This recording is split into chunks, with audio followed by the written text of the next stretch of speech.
Au beau milieu du 8e siècle, un deal politique, un véritable coup de poker va complètement changer la face de l'Europe pour les 1000 ans à venir. C'est l'histoire d'une alliance totalement improbable, née de l'ambition et du désespoir, et qui va donner un royaume au pape et une légitimité divine à une toute nouvelle dynastie de rois. La question peut paraître simple, mais la réponse, elle, est une véritable saga politique. Comment est-ce que le chef spirituel de la chrétienté occidentale a bien pu devenir un souverain, un roi, avec des terres, des villes, bref, un pouvoir bien temporel? Pour comprendre ça, il faut s'intéresser à deux hommes qui font face chacun à une crise existentielle.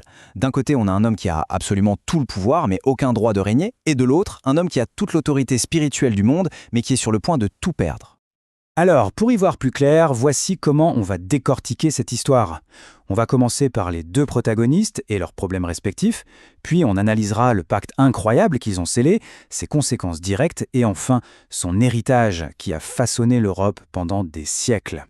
Allez, on rentre dans le vif du sujet, avec notre premier personnage, Pépin le Bref. C'est simple, c'est l'homme le plus puissant du royaume des Francs. Mais il a un énorme problème, il n'est pas le roi. Et tout le paradoxe du royaume franc est là. D'un côté, on a les rois mérovingiens. Eux, ils ont la légitimité, la lignée sacrée. Mais en réalité, ils ne gouvernent plus du tout. On les appelle même les rois fainéants. Le vrai pouvoir, il est passé au maire du palais, une sorte de premier ministre dont la charge est devenue héréditaire. Pépin, tout comme son père Charles Martel avant lui, c'est lui qui commande les armées, qui gère l'administration. Bref, il a tout le pouvoir, mais pas le titre. Et face à sa situation, Pépin va tenter un coup de génie. En 750, il envoie des émissaires poser une question en apparence toute simple au pape Zacharie. La réponse du pape est un chef-d'œuvre de pragmatisme. En gros, il vaut mieux que celui qui a le pouvoir soit appelé roi. C'était le feu vert que Pépin attendait. Il dépose le dernier mérovingien et se fait élire roi. Mais bon, une élection, c'est fragile.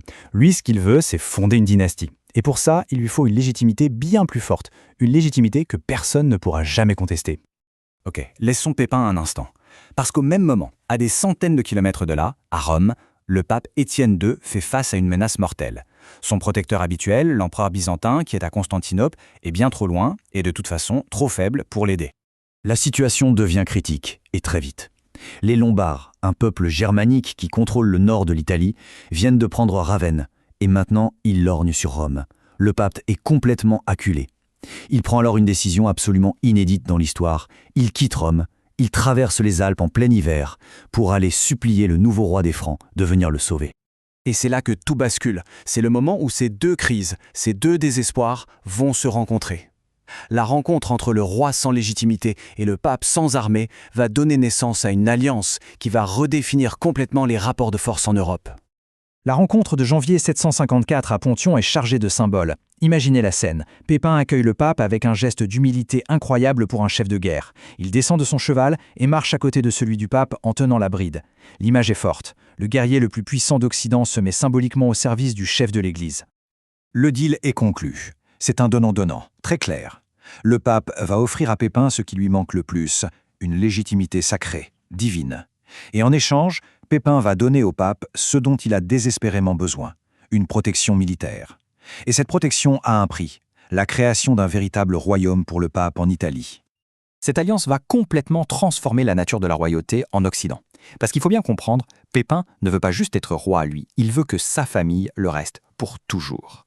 Et la solution, c'est un rituel tout droit inspiré des rois de l'Ancien Testament, le sacre.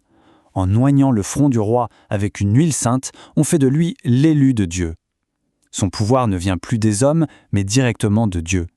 C'est une véritable révolution politique et spirituelle.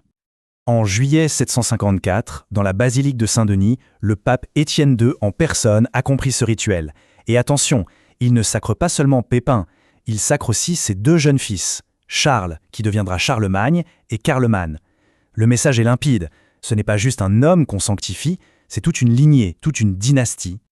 Et pour être bien sûr que le message est passé, pour verrouiller le tout, le pape sort l'arme atomique de l'époque, la menace d'excommunication. Il déclare que quiconque osera un jour choisir un roi qui ne serait pas un descendant de Pépin sera banni de l'Église et donc condamné à la damnation éternelle. La dynastie carolingienne est née et elle est blindée par la plus haute autorité spirituelle. Bon, maintenant que la légitimité est acquise, Pépin doit tenir sa part du marché. Il est temps de passer à l'action, de transformer les promesses en territoire et de faire du pape un véritable roi. Pépin va mener 2 campagnes en Italie. Après une première victoire, le roi lombard promet de rendre les territoires. Mais il trahit sa parole dès que les Francs ont le dos tourné. Le pape, assiégé dans Rome, envoie des lettres de plus en plus paniquées. L'une d'elles est un coup de génie politique absolu. Elle est écrite à la première personne, comme si c'était l'apôtre Pierre en personne qui s'adressait à Pépin, lui promettant le paradis s'il agit et l'enfer s'il ne fait rien. La pression est énorme, Pépin retraverse les Alpes et cette fois, il écrase les Lombards pour de bon. La victoire est totale. Pépin confisque les territoires des Lombards. Un de ses proches, l'abbé Fulrad, fait alors le tour de 22 villes pour en récupérer symboliquement les clés. Mais le vrai coup de théâtre, c'est ce qu'il fait de ces clés.